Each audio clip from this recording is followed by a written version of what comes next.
I've previously talked to you about Republicans that are not voting for Donald Trump. Last week, I told you about some Republicans that are leaving the Republican Party and not voting for Donald Trump. Our question, of course, was who will they vote for? It's hard to imagine them voting for Hillary Clinton.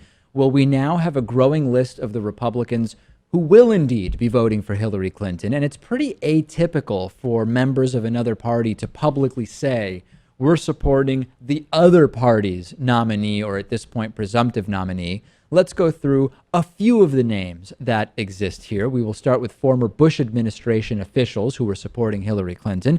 Treasury Secretary Henry Paulson supporting Hillary Clinton. Richard Armitage, you may remember him as the Deputy Secretary of State and advisor to Ronald Reagan and George H.W. Bush, saying Trump doesn't appear to be a Republican. Brent Scowcroft, chairman of the President's Intelligence Advisory Board and advisor to 3 previous Republican presidents, Alan Steinberg, the regional EPA administrator, and Corey Schock, National Security Council and State Department aide. We also have a list of former Republican presidential advisors who are going to be supporting Hillary Clinton.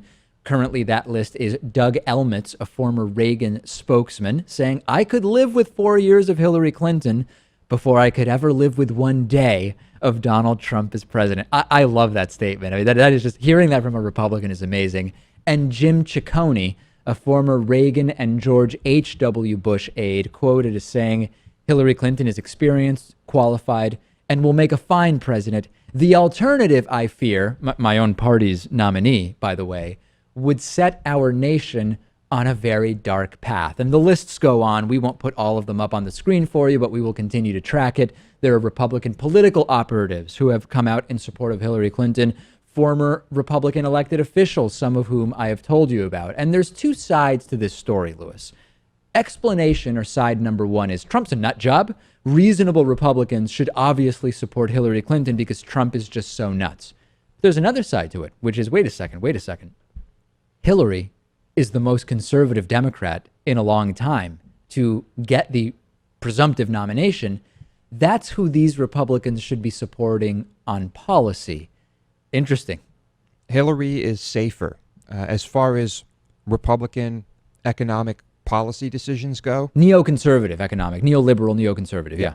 Hillary's safer, isn't she? So you're making the argument that it's not so much about specific issues. It's more about big picture. Hillary is far more predictable. She has decades of public life on the record as an elected official or close to the elected world or serving at the pleasure of a president, for example. And it's more about stability than it is about a specific view of, oh, Trump said something good about Planned Parenthood. You don't think it's about that at all? No. There should be far more Republicans behind Hillary Clinton because they should, at least the way things have been going so far, they should be supporting the establishment candidate, and that is not necessarily Donald Trump. There's an interesting question of what if this was switched? What if Trump were the Democratic nominee? Would we see Democrats switching and voting for the Republican? This is a very hard thought experiment for me because, number one, Donald Trump would never win a Democratic primary, but let's play into it for a second and say he did. I think that if Trump won with his exact statements, policy ideas, everything is identical about Trump, but he somehow becomes the presumptive Democratic nominee. If you have Kasich as the Republican nominee versus Trump, the Democratic nominee, you probably do see a fair number of Democrats support for John Kasich. If you have Ted Cruz as the Republican nominee and Donald Trump as the Democratic nominee, I find it hard to imagine that you'd see too many Democrats go over to the red side of the aisle. That would end with the Green Party candidate or some third party candidate getting way more votes. Yeah, because you're right. Who would vote for Cruz? They wouldn't vote for Trump, and they wouldn't vote for Cruz.